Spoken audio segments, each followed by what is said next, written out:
Hjertelig velkommen, alle sammen. Jeg sier noen ord enskom først. I would like to welcome you all to this funeral service of our beloved Brother Clifford. Firstly, all of you who have made your way to Siloa today, especially James from Enniskillen, Ireland, and Robert from Manchester. Welcome. Secondly, all of you who are watching and listening via our streaming channel, a warm greeting to Clifford's sisters, Margaret, Marjorie, Irene, and Christine, who was Clifford's twin. I also want to mention the late Florence, who passed away some time ago. Becky, Margaret's granddaughter, is also watching, as I understand. On behalf of Clifford, I would also like to thank the Town Council of Fuglafjörður for making Clifford's wish to be buried in the graveyard in Fuglafjörður come true. This was really one of his big wishes that he already many years ago inquired one of our former mayors about. So once again, thank you for that. We will now sing the very well-known hymn, Amazing Grace. After that, Jan Beck will open with prayer.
Vi får lägga dessa löfte i Herrens händer.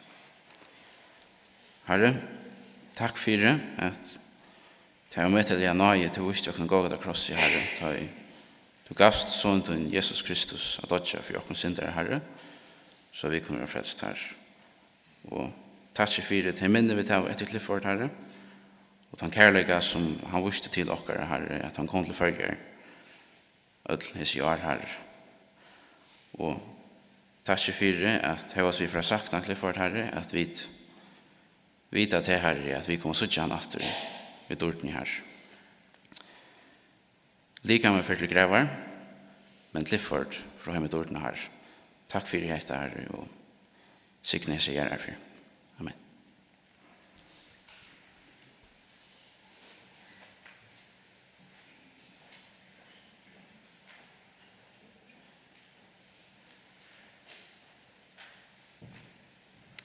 Ja, vi var, som jeg var nevnte, vi ur Brettlande og Urlande, og James andre av Taimon, og Rob, og James, at jeg sier noen år, so I welcome you, James, and I will translate accordingly.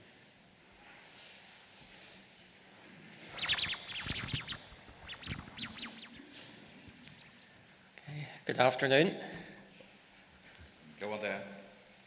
It's a real privilege to be here in the Faroe Islands. And I'd just like to, on behalf of Becky and the family at home, just express their gratitude also to you for your care of Clifford. Yeah, sorry, I'll go there. Så vi tackar för till den förrätter så att kunna vara här och inte tacka tecken för att tid tecken så väl av Clifford och vägna familjen att tacka tecken för. So why did Clifford want to be buried in the Faroe Islands? Hvor ville Clifford göra var i Färjön? I asked him that question several months ago. Jag spurgade han spurningen för flera månader sedan. And his answer was that Clifford wanted to be buried here because he loved the people of the Faroe Islands so much.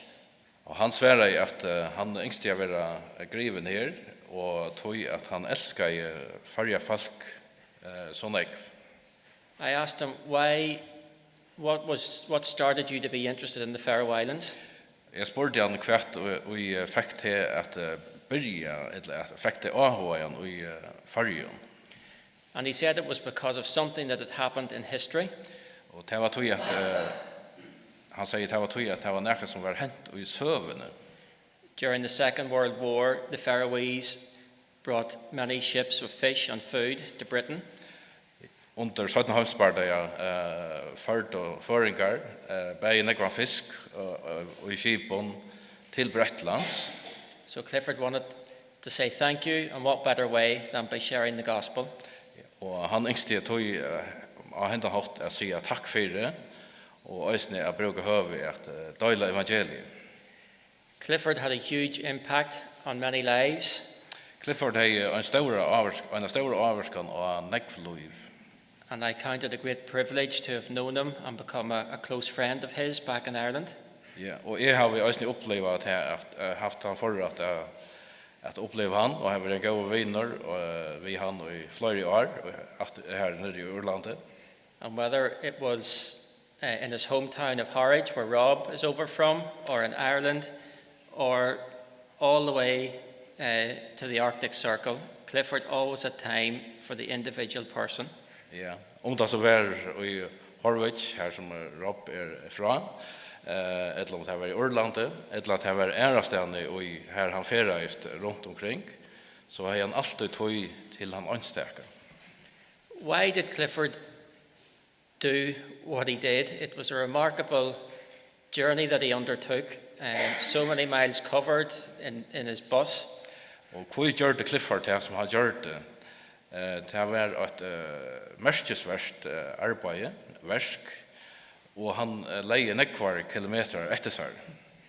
Clifford would answer in one word, Jesus. Han vill Jesus Clifford ville svära i en år och det var Jesus. He was never afraid to tell someone, Jesus loves you. Han var omgående bensje for å si av onkran at Jesus elskar te. His boss was known as the Jesus boss. Bosseren var kjentur som Jesus-bosseren. And Clifford wanted to say thank you for something else that had happened in history. Og Clifford yngste i øysene at sige takk for nekka anna som er fer fram i søvende. He wanted to thank Jesus for becoming a savior when he died on the cross to forgive his sins. Han yngste å takka Jesus for at gjerast hansara frelsare, da han døy av krossen om. Clifford came from a life of addiction, a very difficult life that you can read about in his booklet. Clifford hei et loiv at han fyrir seg, som var mest av rusevna misbrukje, og et trobolt loiv. But he came to know Jesus as someone who loved him, who had given his life for him, and who was alive and able to deliver him. Og han kom å kjenne Jesus som en som elskar i han, en som gav honom loiv, og en som fyregav honom. Paul says in the New Testament, thanks be to God for his indescribable gift. Paulus sier i Nødja Testamentet at takka være gode for hans avmøtelige gav. And Clifford wanted to thank the Lord Jesus for becoming a savior, and that's why he undertook these great journeys over so many years. Og han yngste å takka Jesus for at han gjørdest, Jesus gjørdest hans frelsare, og yngste at fære hesa lenko, løgjenar, at boa året for han. And that's why we come with assurance and confidence, rejoice today that Clifford is now in the presence of a Savior in heaven. Ja, då kunne vi glede og vi tryggleika fekknast om at Clifford og det sammen vi sønne frelsere. And we've all been blessed by knowing Clifford, Vi alt sikna av å kjenne og å møte Clifford. and we remember him especially today. Og vi minnes han så sterklig av det. But Clifford would not be pleased with me Clifford er ikke vært nøkter vi med. if I finished speaking about Clifford. He would want me to ask you to look to Jesus, his Savior, Han er ikke vært nøkter vi med om enda vi bare tås om Clifford, eller om seg. Men han har vilja at jeg har sagt okkur om Jesus. and make sure that you know him as your Savior too. Så jeg sier tid, og trykker meg at tid øysene kjenner Jesus som tykker frelse. Thank you. Thank you.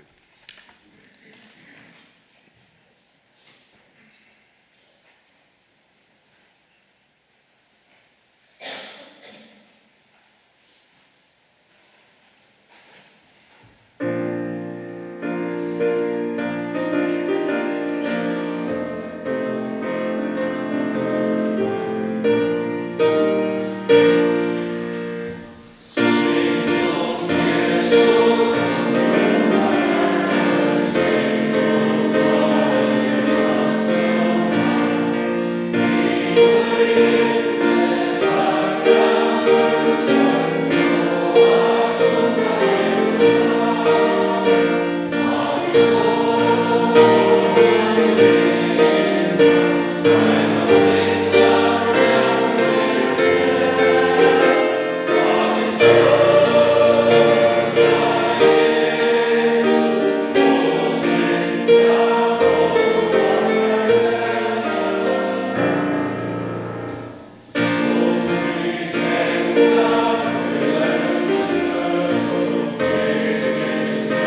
Vi skulle nu höra några bötten synja under det.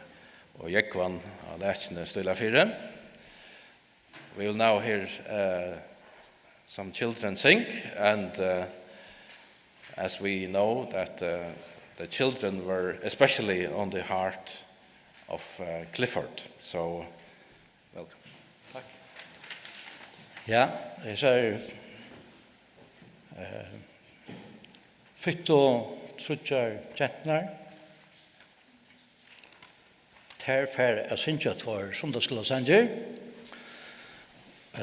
Nita og Sara Bjørst og Margreta, they're going to sing two Sunday school songs and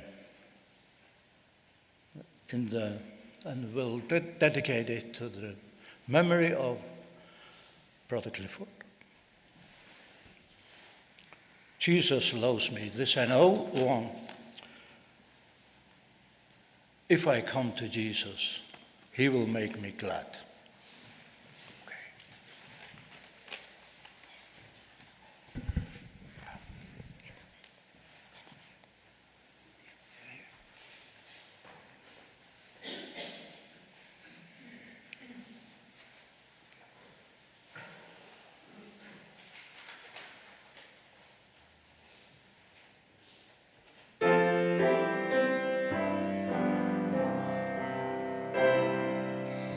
Jesus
Ja, jag också som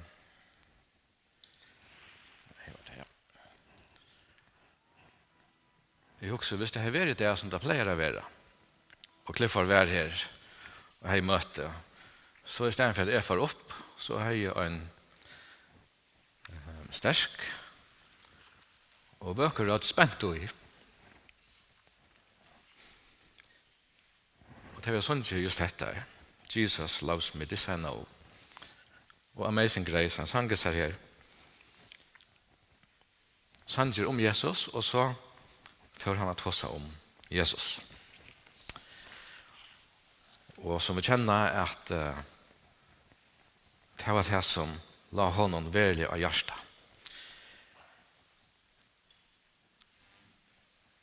Fyra slökon 18 åren sojane ruttlar en stor bussor så kallar vårt dubbeldeckare i land av norren. Och landet färjar og bøyeren Taurshavn. Ved rauret bussen sitter en brete, og vi kjøtt kommer kjenne som bror Clifford. Clifford begynner å køyre, kausen var sett inn av skala, hendet dagen, og setter han opp etter parkereie av parkeringsplassen under skolen av skala. Hetta var i skoletøy. Bøttene så kjente stora bussen, og åttan var første fer, og det var ikke å si. Det var bare en lydel løte, så var bussen til Clifford fotler av spenton skolebøtten.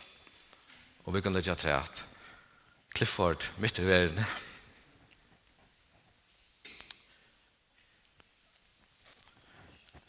Og et som var stått litt av treatøy, det var at det er ganske avvirka skolegångene synden har løtt, men det kom alltid rettelig. Og dette var, vi kan si, begynnelsen til disse mange år som han vidt i fargen, og det er mange opplevelser som vi har haft sammen med Clifford når han vidt er her. Han elsker mennesker, og yngst jeg tåser vi alle mennesker. Og bosseren, som det nevnt, var kjenter, prutter vi i muskene og avskriften, kjennligast var navnet Jesus. Og av østen her i fargen var han av mann av munne røpte Jesus-bosseren. Det er torførst at ta seg om Clifford og ikke nevne av syndrom til som langt er nevnt om hva han i Clifford kommer fra. Dette er ekvelig stått, og her som bøklingren, som om Løyvansara, for jeg vil med alle øtlån at lese. Og om det da leser han før, leser han atter. Det er så godt at lese vittnesborden til hånd. Men helt stått, så kan man spørre, hva var hent nå, åren, at Clifford køyrer i land og i fargen, og dette i 2004. Jo, som vi leser, eller så i sangblannen, så var han født 26. juli i 45, og han var eneste dronker ved 5 søstre. Og langt i begynnelsen av løven til Clifford, var det torfører av Bjørngeir. Og det var bare hjemme og ute. Og han kom å kjenne til en pappa, så var bonden av alkohol, ved ødelen tar med fylkjen som hette Hei Visse. Clifford var heller ikke vel evne av dronker, mittelen hinner. Tog kom alvarslig happing, og like han blir avgjenger av å være pastor av gjerande steget hansara. Hesten avgjenger var bare av vaksne og av jaunaldron hansara. Og vi tok så i det, så løs ikke vi ikke nøkron battene jeg byrja sitt liv. Men så løs vet jeg Clifford, men Clifford hei en gave som han hei finnet og som gjør det mån. Og det var en fralykka rødt at synkjøy. Tjejer er gammal, byrja Clifford å synkje sangkjøret, og som 14 år gammal just Clifford er geng i skola og byrja at arbeida. Først i 60-årene vitjar amerikanske evangelisten Billy Graham Bretland, Og hese ferien han nær vi Økirkja Clifford, har et møte av det som er det Main Road fotballstadion, som er nærmere 30 kilometer her i Clifford bo. Så Clifford var ankran hatt bojen vi til dette møte sammen vi Øron, og her grøyer Clifford fra at han første fer hørte evangeliet om Herre Jesus verilig kundgjørst. Han har finnet å vite åren at vekkene som gilt var limaskap, så var han trygt av å komme til himmels. Men her hørte han evangeliet, og han gjør det skrøyer over at Jesus var og verilig sånne gods. Men som han grøyer videre fra, dette brøtte ikke liv hans her å ta. Han var i imenskene størvån, og begynte så gjerne som 19 år gammel å synge av poppen og kloppen her i stedet. Og det har domte følt seg at høyre disse vøkre røttene til Clifford, og kjøtt gjørdes han vel omtakter og påvær etter honom, begge nær og fjær. Og kjøtt gjørdes dette hans har ikke sløy etter karriere borster av, og brått var hesen drankeren som andre ville vite av en stjøttene etter av hesen sangaren og Lancashire og i kjennstø og fyrrøykere og fyrskipere var ugen å få tilsyn. Vi kan si at dette kunne nå være en så vøker sørkens søva mot det som hentet fra man undan. Og i 1941 giftest Clifford Margaret til elsker kan Anna var etnerik sammen, og Clifford hei givet seg dette lyftet at han skulle omgang til være som pappesøyn, å være bunden av alkoholet, og omgang til for ytla ved bøttnesøynen om han fikk nøkker. Og kvalite så røyner Clifford av første sinne at smakka seg av. Han domte beina veien disse kjenslene av fralse som alkoholet gav honom. Etter stuttatøy gjørtes det en faste pastor av framførselen og løyve hans her. Stutt sagt Clifford var bunten. Tjonabandet fører sår, ans og yrkesløy hans her som sanger. Så fra å være ombyen, velomtakter, ved nekvån, pening om henter, gjørtes han som ønske spurte etter. Og han var grøyer iver at han hei mist alt. Og han gjørtes fathekker i årsens sanna tøtning. Clifford var nå av gøtene. Heimleser, bittere, og øyn og ånga vevn heie, og som ången vevn var som var et høyte, som var sagt Jesus som levde av gøtene, og en håpløser, og en vevnleser. Og en dag stender Clifford og bojere av få klæger, og i frelsen av herren bytte ut, og vi spurte av øynene av mannen om, når først du har takket det sammen? Vanlige heie Clifford kvestatter og svære vanvirkelige, men det var nekka vi iverbrannen og her som mannen og i anledning av honom som gjør det at Clifford ikke gjør det til. Men sier hver skøyter om en som som ungen vevn fyr. Men jeg vil svære jeg kjenner en og i ferien teker med til her selv om du ikke skøyter om ham. Og han sier Clifford, jeg kan få til inntil Aurusen i det, og så løs begynner jeg Aurusen til Clifford. Og her som stående hittet han en som arbeidet her kjølbøyen, løste starfasen av, og han bjør Clifford og en temon og en dag.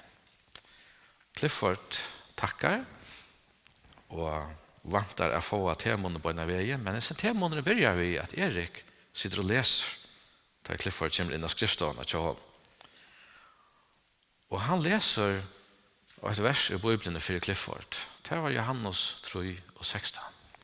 «Tøy så elsker jeg god heimen, at han gav sånn sin hin øynbarna, for hvert han og tror han skal ikke fortapes, men ha evigt liv. Dette ble en drikkvare temoner, samråd av Tarmbavon, men ta i Clifford for det sanger hetta kvalta, og Erik var ferden heim, ta vær en sal, kjensjen over fra deia til liv. Nu kom at 4 år tøyarskøy til Clifford, her han var etroer, og nu gikk han inn til poppar og klubbar, vi ble noen til forresten her innom, og vi gikk i sånne fyrverante drittjemenn. Vi først heter Clifford en kvinne, og, som heter Mavis, og Teiver er trolovaja, og etter et år så giftas de. Men henda brittlostegen, hvis brittlostegen ender vi at Clifford smakka seg av atter, og ta det første sted, var han drutt. Og takk meg genka 14 år han gjørdes edru atter. Og i hesson tøyarskøy var han reglelig vidkjent av sjukrahusen og i sjukraørendom. Han var 33 ferier til Avrusan, åren han ville gjørst edruer, og hese årene som vidlet for ytla vi Clifford. Så at i 1996, som Clifford menga nevnte her, stod han anlitt til anlitt vid han rævliga verleika, som misnusla hansara hei vært årsøk til. Lakning grøy Clifford fra at han er værende i høylaskeia, liveren er øylagt, to hever 6 måneder etter at livet i. Og som vikna Jinko var tydelig at laknen visste hva han hei tåsa om. Clifford gjør det skoler i anledningen, sammen i øtlen hesson kjønnelige teknene av likam i hansara som visste hva vi er henta. Hesa tøyna kommer Clifford i samband med nekra menn i saunas til bøna med til øyna fra vikna. Han var så vel med av tøymon at komma til hesa løtena midt i vikna gjørtest til som Clifford gledde seg til og var besta løtan og i vikna. I vik og i augustmåned byrja han av varnast lukten av seg sjálvum, og han kjente dette atter fra sønnen drittjevinnen som hadde vært så med støve som han, dette som hentor bant Arntar dodja. Så Clifford var grøyer om dette, og han skilte at nu var verlig stått tog etter. Så platte han å fortelle om dette, og som han grøyer fra i bøklensen. Det hendte torsdagen 13. august i 1956 klokkan 12:30 om kveld. Ta byr Clifford en innerlige bøn til Herre. Og jeg leser henne bare. Himmelske feir, jeg har vent her bætje så langt. Gåve kanst du fire meg. Sjalt om jeg enda ikke har en framtøy å bjøve til her, kanst du øye hva andadrott jeg har etter. Jesus, jeg trykker at du døyer for meg og røys opp atter. Hjelp meg at halda lyften mot til tøyen og tjene til her. Amen. Hesa nattene sier Clifford at han svev som vi ble takket til som et småbad. Og morgen etter leier Clifford mest til at det var akkur som var brøtt. Han kjente en fri og heimeren sa ervis ut. Trøyen utenfor hadde en djupare grønare lit enn han hei varnast fyrr. Så gjerne kjente han kattel Herrens. Han kjenner etter Herren tala til hans herre om å fravidja noen øk som vi ville sagt var utan han her. Og første affæren han gjør til 21 bøyer som Herre leina hjärsta. Ferien byrjar i Bristol til Penzance og atter til Bristol. Og som vi minnast at Clifford Mengan sier okkon at han byrjar i tjenas for Herren var han fullkomlig av ber. Han får i tåtje vi onkon ferasela og einar i 8 pons kroner i lomman. Og så lærte han at Herren tog seg av honom det fra deg. Det var ikke til at Herren ordna allt at han hatt 9-4, nei, han var bunden av herran kvante. Og så løys byrjar han i sartjenast, og han platte å si at støvan er den samme i det. Da han fortalte om dette. Og hese mævren som byrjar sartjenast var framvis dødjande og aberon, men så hendte det at han dør ikke. Og de kunne lese noen grønlære om alt dette i bjøklingene. Clifford sa vidgenar økje vaks og i stør. Og i 2002, tåsa vi de som hittet han i Hetlandet ta Clifford vidger i Hetland. Og han vil spørre, jeg hadde også om at for å vidge ferger. Nei, sier Clifford. Det er ikke også. Så får jeg til året, men så hender dette, så begynner vi at i 2004 nå kommer Clifford av land og i ferge. Og så løsner kom vi til å kjenne han som viser utrolig sanggrøttene og er sånn utrottelig ønsken om å fortelle øren om sin Herre og frelsere Jesus Kristus.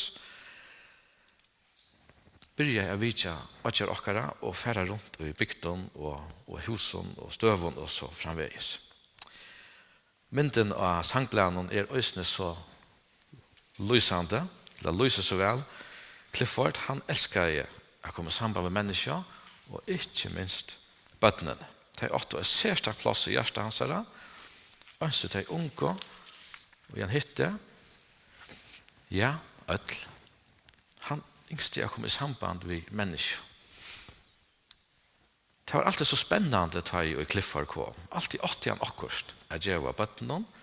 Alltid var akkurat, så ble jeg si. Han har alltid akkurat i ermene akkurat S til lykke at hodtekka bøttene vi. Og det etnægest ser jeg vel. Bøttene var så gode i Clifford. Og det var ingen trobløyde. Jeg savnet det om han da han kom fram vi. Etter at jeg så bussen, så førte jeg til hans her. Så vi tok seg om at vi kjenner fergen, og kanskje rundt at det er, så må dra fast hver han ikke vidtja i fergen. Og just en imiske husen og støvnen her godsbøtt saunast, og menten av husen, om vi kan si, høyma tja faltja, og her menten av husen Fuglafyrre, var det flere felagsmøter vi Clifford, her han kunngjørte om Herren Jesus.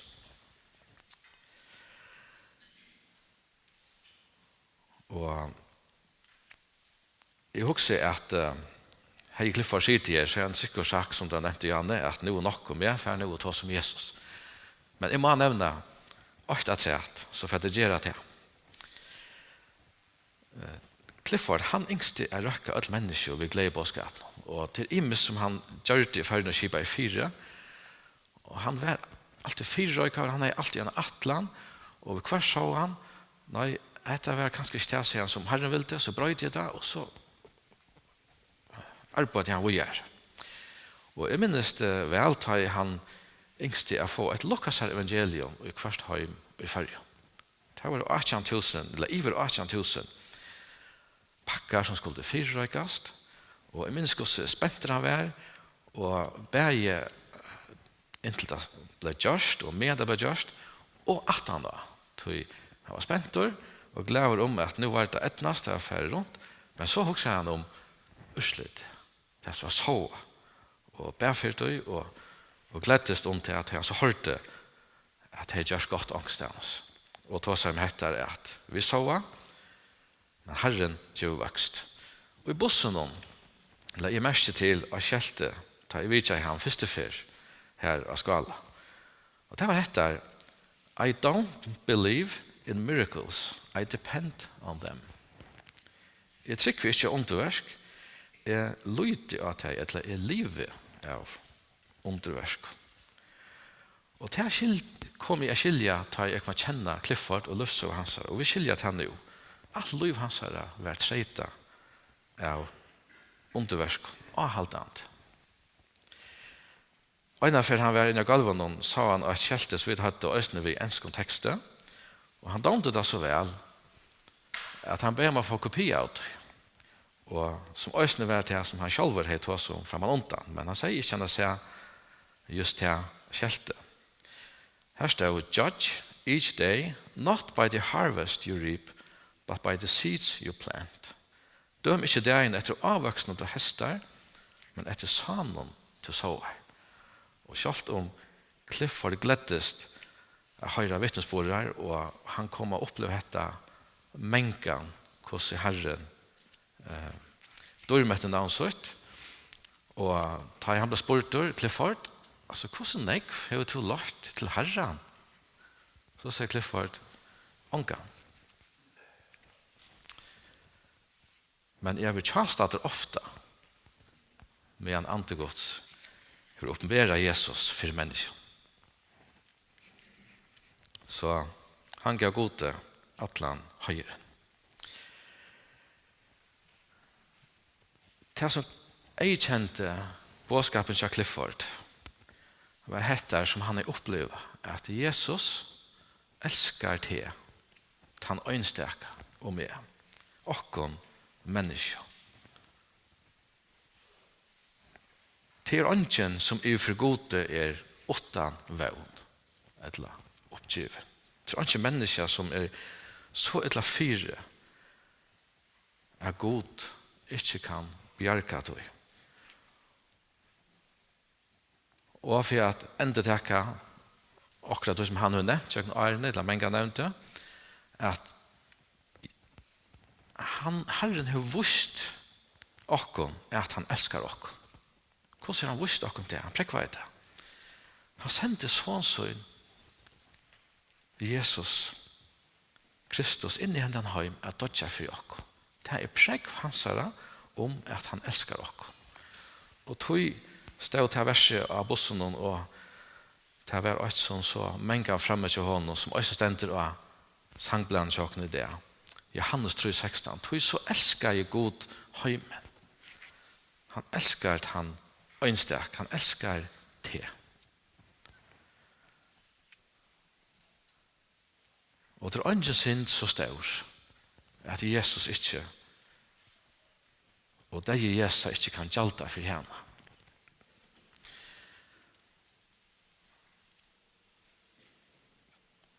Hetta luiva til okkom avmarska. Og jeg husker at Clifford kort i land til Färjön, her har vi først i 50 år nå, 51 år. Og han fikk et togjørskøy, for hes i årene inntil nå, så han ta. Og han gjør det som han har lovet herren om, ble gjort herren 96. Han kun gjør det og levde i herren. Jeg vet ikke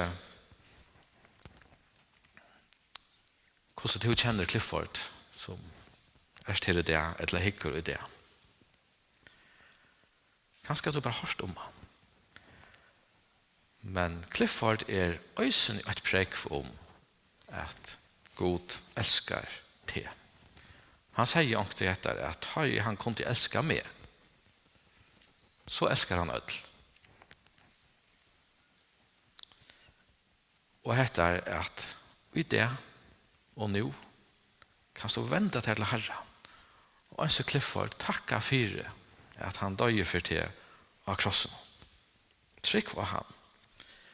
Clifford gleddes til Jesus, og vi tar seg av mengen om det, og jeg vet ikke endelig om det var enda noen av hans livsgøy her. Jeg halte til å være jauna, Jøkken Arne, om dette at suttje Jesus, to meet Jesus, som han sier. Og vi tar seg om dette, hvordan det måtte fra være om Herren kom atter, og vi ble rikkborster, etter å flotte hjem til han. Men det var dette, at en dag er suttje Jesus.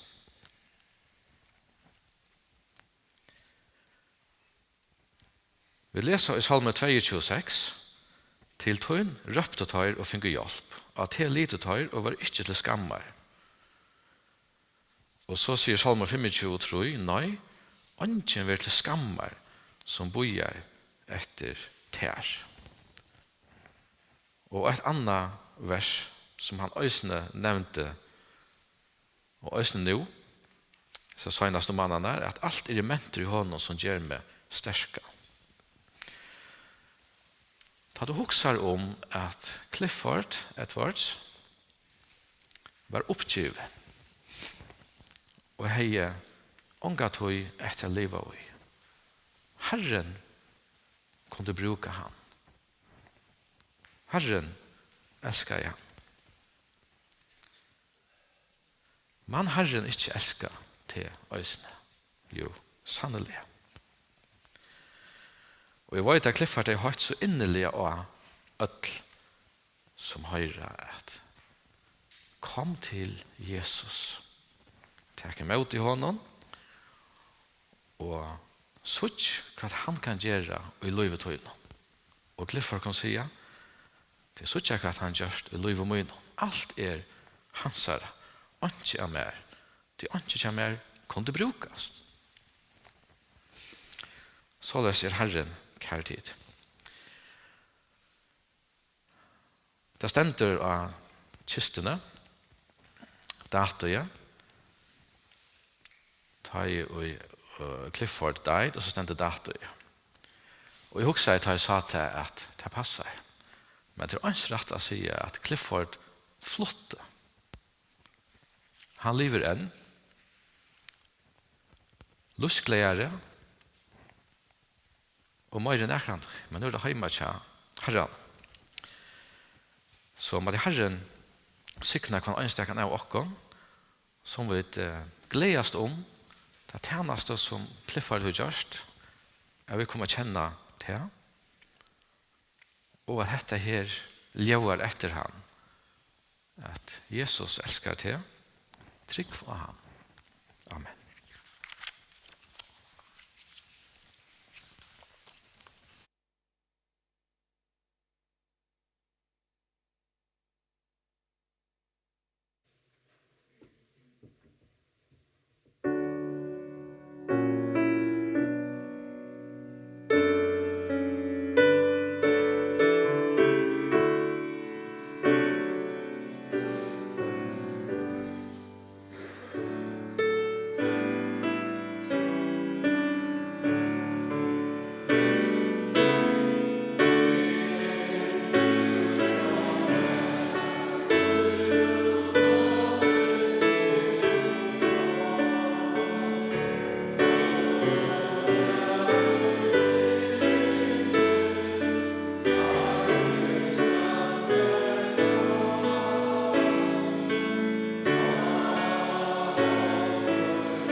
Ja, nu er det å komme at endan av hese løton, så fer jeg at vekna samkomna, at takka fyrir.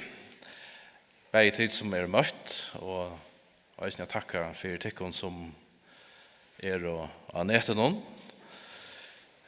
Sjálvor møtte jeg Clifford for 15 år siden, og det har vært begge mer personlige, og akkurat familie og en rik sikning.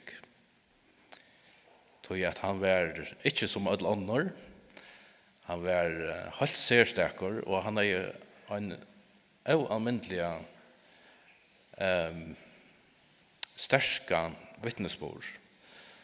Og alt som ankorsvekna kommer fra mætonen og kommer at lære han å kjenne liv og nomen av kærlega gods og av gode på en eller annen måte. Vi var også vi, nå nevnte Jens, Lukas evangeliet og Johannes evangeliet. Det var tvei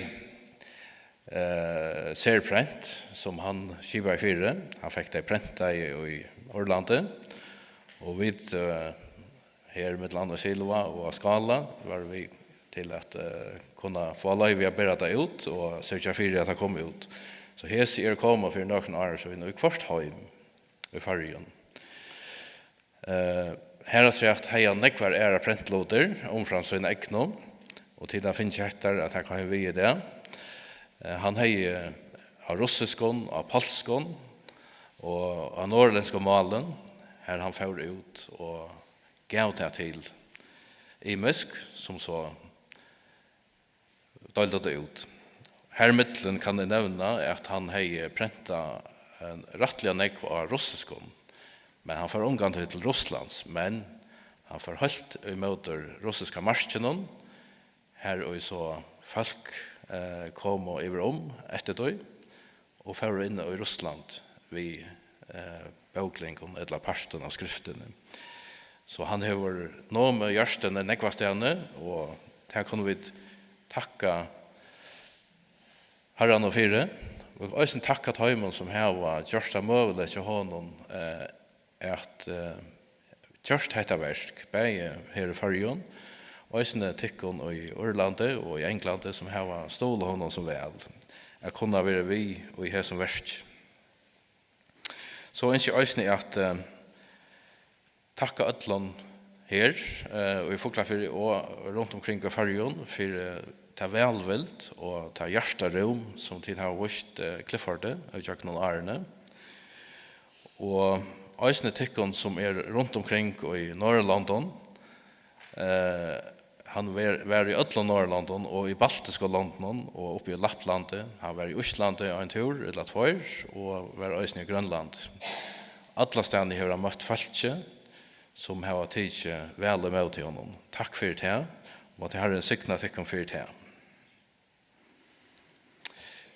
Og jeg skal også at takka öllon som har støyla fire at hans her sørste ikke kunne bliva oppfyllt, at det være griven her i Farjon og i Fuglafyr. Så alltid som bæg i Åtlandlanda og her i Farjon som har gjort til av imenskan hatt og steg fire og støyla fire at dette ble mulig. Og som jeg var nevnt, jeg begynner vi, takk til kommunene for det velvild som bæg skjønt i det, at han vil gjøre over her. Og øysene i kjøkken og årene, at ta han over steg her nede og vi mente når huset et eller annet steg oppe i kampstedet, at velvild har vært vurst hånden i kjøkken og årene. Hjertelig takk for det. Og øysene til bygda falske her, vi og myndelig glad at han har falt seg så vel. Og det ikke bare at han har falt seg vel i Silva, eller her, men at Fuglafjord har tidsi og myndelig vel i Møtron. Nu for at jeg synes at han sørste sannsyn da jeg har bygge, og da jeg vil ha sannsyn hans sannsyn, så kommer 4 bærere opp og bærer han ut i bilen. Og da vi kom ned i kyrkjegæren, så vil han 4 bærere som kommer bære, og tar alle ombående imskar samkommer, menigheter, som øysene var et etkjenne for Clifford. Og vi tatt at han framutkjøret jeg kunne savnast om Jesus, men krumtapperen og tog, tar vi savnast nere i Mentnerhusen, var Clifford, eller katalysatoren var Clifford, og det har gjort okkon her i bygdene og almindelig godt. Jeg halte til nekka som vi kunne tenke vi okkon frametter, og rundt omkring landet, at vi som trykker av Herren Jesus, vi har en fellesnevnare, om vi har imenskar avskåner av imensk anna. Så fellesnevnaren Jesus Kristus. Så lett dere holde fast vid det. Så til sist kan jeg nevne alt som han nevnte for meg, en av de første feriene møtte jeg honom etter 2005, eller her aløy. Og det var jeg vet ikke om man kan si en profetasjon, men det var en visjon som vi kunne ta til oss. Og her han sier, Clifford sier at vetkingen kommer ur fargen, vetkingen kommer ur Fuglafyr. Og det som avverst at vi har en stor håp, og i mån til falskatale av tryggvande, som fyllt av andanen, og jeg halte at vi kunne tenke det til oss her i Fuglafyr og i fargen, at kanskje börjar vetkingen for andre Norrland, for andre land i fargen. Tog vi ha Herren og hjørsten okkara, og det som Clifford ville gjøre, det var bare bøyene videre. Han var vi til at borde til mång, og vi kunne ta hese visjonene, profetasjonene til oss, og si, let oss, og sette oss fire, let oss være vi til å bære det enn langer, til enn fløyer. Så tørveren større rundt omkring. Jeg har ikke takket deg for hese løte, og vi takker deg for at vi tvinner høve til at møte hesen særstakke mann Clifford Edwards, og vi takker deg for det avvarskan han har haft av akkurat land, og okkon som folk, og bei rundt omkring i landet nå. Og vi ber til om at jeg sa som han har så ber nekvann avvokst her.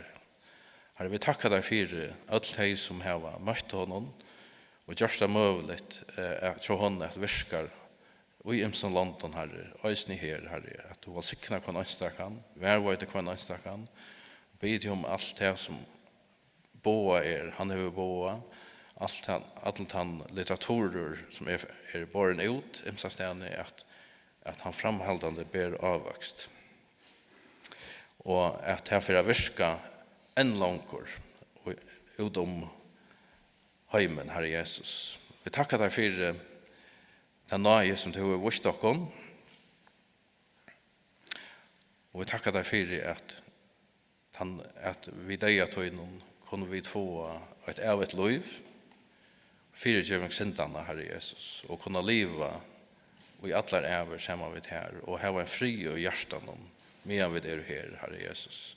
Letja hesa løtene framhaldande og tøyne hentor, og vi ber for hver anstakken som her og lortar, at vi andre tøyne syknar og værvøyter og frelser hver anstakken i Jesu Kristi navn. Amen. Så synes jeg også. Ja, og 18 år, så en drekkamor, et arbeid nyontor, og alle hjertelig velkommen til det. Takk for det.